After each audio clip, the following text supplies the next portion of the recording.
देने के साथ सौधर्म इंद्र इस अवसर पर आनंद नाटक करता है। क्या करता है? बोलो। आनंद नाटक करता है। उस आनंद नाटक की विशेषता होती है कि उस आनंद नाटक में तीर्थंकर भगवान के पूर्व के 10 भवों का चित्रण होता है। पूर्व के 10 भवों का चित्रण होता है। उन सारे भवों को सौधर्म इंद्र स्वयं ही उस पात्र को बन करके सारा चित्रण करता है और सभी लोग भगवान के उस पूर्व भवों को जान करके वर्तमान की स्थिति तक पहुंचते हुआ।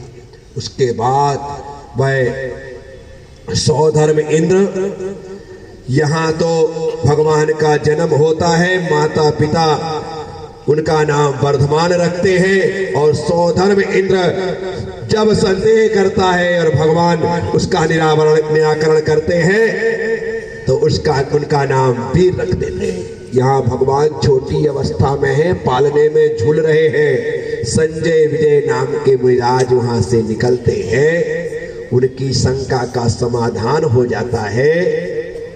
वे आते हैं और पालने के समक्ष खड़े होकर के कहते हैं कि ये बालक वर्धमान नहीं है, ये बालक वीर नहीं है, इस बालक को देख करके हमें मति मिली है, इसलिए सन्मति है और उनका नाम सन्मति घोषित कर दिया जाता है।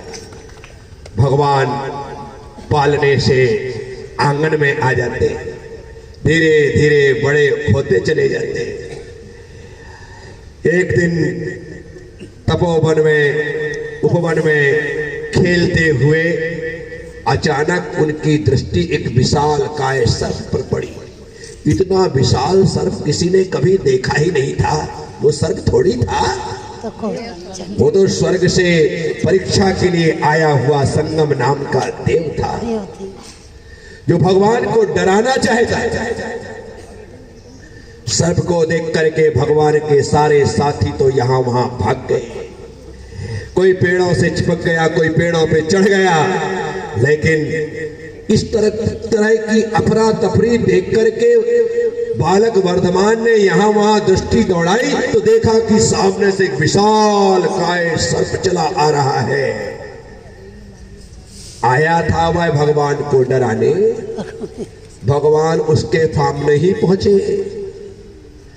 जब वह फड़ को यूं पटकने लगा तो भगवान को लगा ये मानने वाला नहीं। वे उसके फड़ पर खड़े हो गए। वो तो संगम देव था। उसने फड़ को बड़ा किया और भगवान को आकाश में उठाकर ले गया। सारे साथी सखा सब घबरा गए, पसीने से तरबतर हो गए कि अब वर्धमान का क्या होगा। अब तो सर्प इसे डस लेगा और हमारा साथी। परंतु वो तो कर्म को काटने आए थे, सांप उसे क्या काटेगा? सांप उसे क्या काटेगा?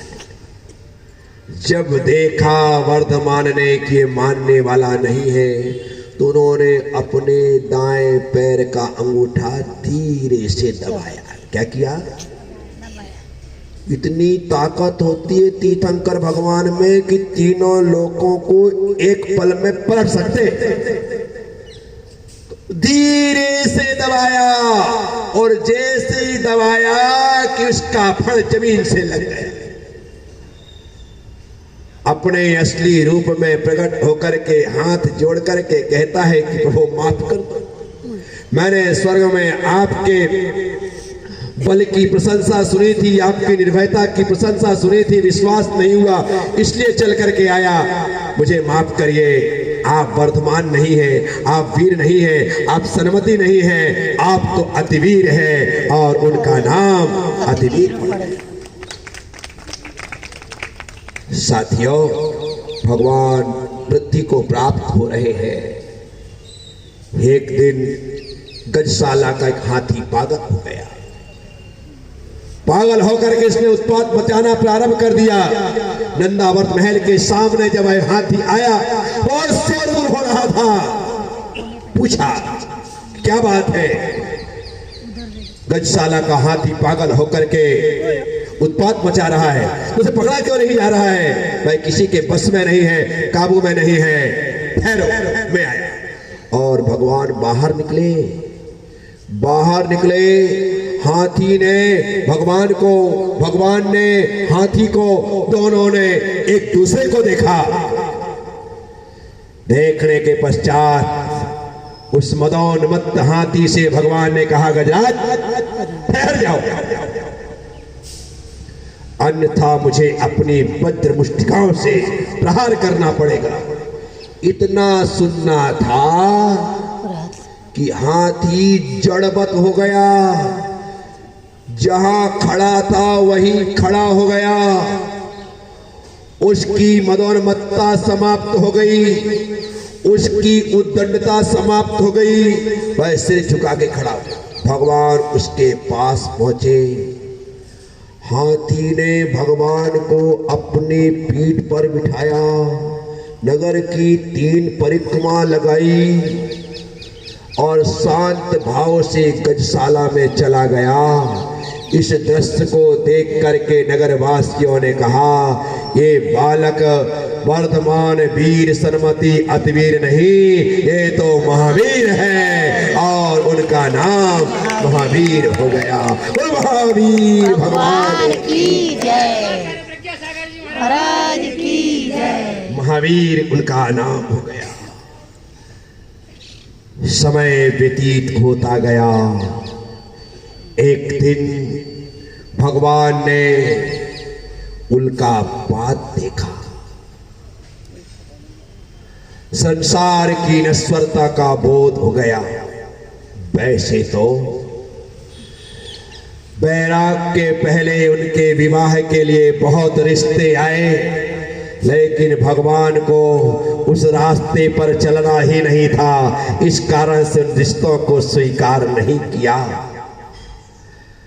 महाराज जितशत्रु चाहते थे कि मेरी पुत्री यशोदा से भगवान का विवाह हो जाए, क्योंकि श्वेतांबर समाज में कहा जाता है कि भगवान का विवाह हुआ, लेकिन भगवान अविवाहित रहे, बाल ब्रह्मचारी रहे। उन्होंने विवाह हो जाए ऐसा वे चाहते थे, लेकिन जितशत्रु की पुत्री यशोदा से भगवान महावीर स्वामी ने विवाह।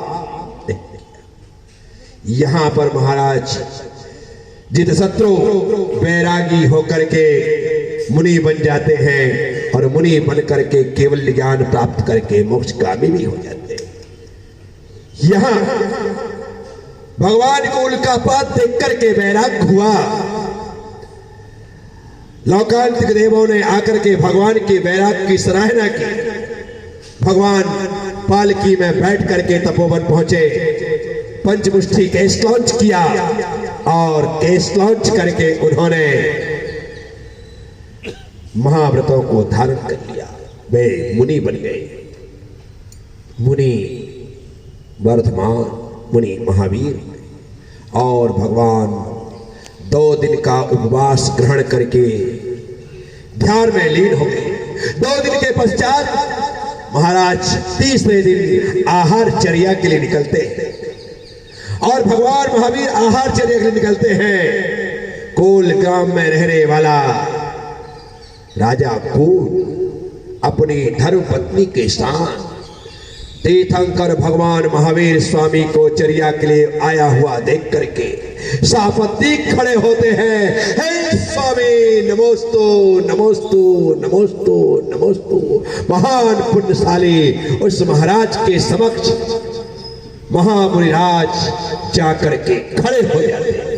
ऐसा लग रहा था जैसे सुमेरु पर्वत अपना स्थान छोड़ करके राजा कुल के द्वार पर आकर के स्थित हो गया। भगवान खड़े हुए सूर्य चंद्रमा की तरह उस सुमेरु पर्वत रूपी महामुनिराज की राजा कुल ने अपनी महारानी के साथ प्रदक्षिणा दी। मन शुद्धि, वचन शुद्धि, काय शुद्धि, आहार जल शुद्ध है। भूमि शुद्धि करते हुए अपने महल में प्रवेश करवाया। वहां ले जाकर के उच्चासन दिया, पाद प्रक्षालन किए, पूजन किया, नमन किया और नवदा भक्ति पूर्वक भगवान को क्षीरान्न का आहार, खीर प्रदान किया। और भगवान खीर का आहार लेकर के वापिस आते, उससे पहले देवताओं ने पंचाश्चर्य की वृष्टि की। रत्न वृष्टि हुई, गंधोदक वृष्टि हुई, पुष्प वृष्टि हुई, जय जयकार हुआ, दिव्य घोष बजे। ये पंचाश्चर्य उस समय प्रकट हुए। तीर्थंकर भगवान को प्रथम आहार देने वाला दाता निश्चित तौर पर उसी भाव में या तीसरे भाव में निर्वाण सुख को प्राप्त होता है। और महाराज कुल के तो पुण्य का कोई ठिकाना नहीं था। नाम कुल और ऐसा अनुकूल प्रसंग उसे प्राप्त हो गया तो सारे प्रतिकूल वातावरण उसके जीवन से सदा सदा के लिए समाप्त हो गए। भगवान का प्रथम आहार हुआ, भगवान साधना में लीन हो गए। उनकी कठोर साधना चलती रही। भगवान विहार करते हुए उज्जैनी आए। उज्जैनी में अतिमुक्तक संसार में उन्होंने रात्रि योग धारण किया। वहां के स्थान रुद्र ने समझा किया है मेरे स्थान पर अनधिकृत कब्जा कर लेना चाहता है, इस स्थान को अपना बनाना चाहता है, इसलिए इस दुष्ट को यहां से भगाना चाहिए। उस स्थान रुद्र ने भगवान पर बहुत उपसर्ग किए, लेकिन वो भगवान को टिका ना सका। भगवान ध्यान में लीन हुए। सुबह हुई, उस स्थाणु रुद्र ने हाथ जोड़े, भगवान को प्रणाम किया, उपसर्ग दूर हुआ। भगवान वहां से विहार करके आगे चले गए। वो उज्जैन जहां पर भगवान ने तपस्या की, सिर्फ उज्जैनी का नाम भगवान की तपस्या के रूप में उल्लिखित है शास्त्रों में। इसी कारण से मैंने भगवान महावीर स्वामी की तपोभूमि का निर्माण उस उज्जैनी की धन्य धरा पर करवाया। एक तीर्थ का सृजन हो गया। वहां पर भगवान महावीर सदा सदा के लिए लोगों को करुणा का वरदान देने के लिए खड़े हैं। साथियों, भगवान विहार करते हुए चले। वे कौशाम्बी पहुंचे। कौशाम्बी में वहां बंधनों में बंधी थी चंदनवाला, जंजीरों से जकड़ी थी चंदनवाला, आंसुओं से भरी थी चंदनवाला, केस भी थी चंदनवाला, राजकुमारी होने के बाद भी ऐसे दुर्दिनों से युक्त थी चंदनवाला। लेकिन उसे उम्मीद नहीं थी कि ऐसी दशा से कोई मेरा उद्धारक आकर के मुझे बंधनों से मुक्त कर देगा और मुझे अजरता अमरता प्रदान कर देगा। चंदना के कानों में आवाज आई, हे स्वामी नमोस्तु नमोस्तु नमोस्तु। कोई कह रहा है महावीराज महावीर आहार के लिए आए हैं। कान में शब्द पड़े। चंदना को लगा मैं भी प्रभु का पड़गाहन करके आहार दूं। विचार करना, जिसके खुद के खाने के लाले हैं वो भगवान को बुलाने के लिए तैयार है, वो भगवान को खिलाने के लिए तैयार है। धन्य है वह चंदन वाला जो बंधनों में बंधे हुए ही पुकार उठी है स्वामी नमोस्तु नमोस्तु नमोस्तु। प्रभु ने देखा चले गए। चंदन वाला सोचती है ना जाने मैंने कौन सा पाप किया कि प्रभु के दर्शन होने के बाद भी उनका आना नहीं हुआ। फिर प्रभु आए, फिर देखा, फिर चले गए। अब तो हद हो गई। मैंने कौन से पाप किए हैं जिसका फल मैं भोग रही हूँ कि साक्षात तीर्थंकर प्रभु सामने से आकर के चले गए और मुझ अभागिनी के बाग को उन्होंने परमित नहीं किया। प्रभु वापिस आ जाइए मेरे नाथ, वापिस आ जाइए मेरे स्वामी। हे स्वामी नमोस्तु नमोस्तु नमोस्तु नमोस्तु। ऐसे अंतर मन से पुकार उठी चंदन वाला। लौट करके आए प्रभु, देखा चंदना को, और जो उनका अभिक्रय था वह पूर्ण हुआ। चंदन बाला के सामने जाकर के प्रभु खड़े हो गए। चौका लगाना श्रावक के हाथ में होता है, लेकिन पड़गाहन का होना पुण्य के हाथ में होता है।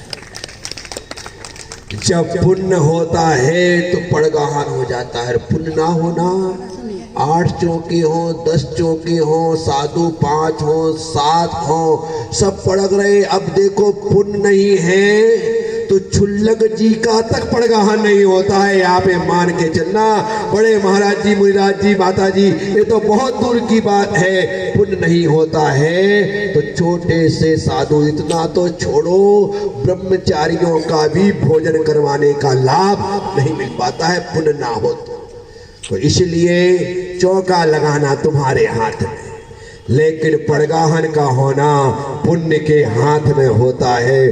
कितने लोग रहे होंगे कौशाम्बी में, कितनों ने पड़गाहन किया होगा कौशाम्बी ने। भगवान चंचलवाला के द्वार पर आकर के खड़े हो गए और जैसे ही खड़े हुए बेड़ियां तड़ तड़ करके टूट गई। केश विहीन चंदन वाला, केशों से युक्त सर्वांग सुंदर हो गई। ये तीर्थंकर भगवान का साक्षात प्रभाव।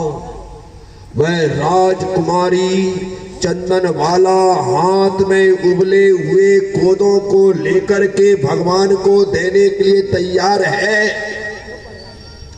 और सोच रही है, काश मेरे पास खीर होती तो मैं भगवान को खीर खिलाता, लेकिन क्या करूं, मुझे अभागन के पास खीर नहीं।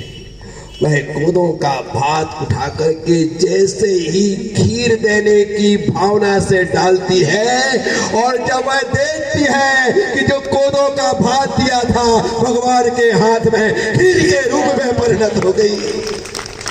भगवान के हाथ में खीर, क्षीर श्रावी रिद्धि से संपन्न होते तीर्थंकर, उनके हाथ में जाते ही वह पदार्थ खीर से युक्त जैसा हो जाता है, खीर बन जाता है।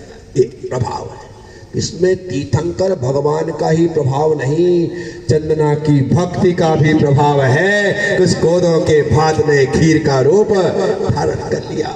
भगवान का आहार हुआ चंदना के घर, और भगवान उसे आशीर्वाद देकर के उसे चले गए।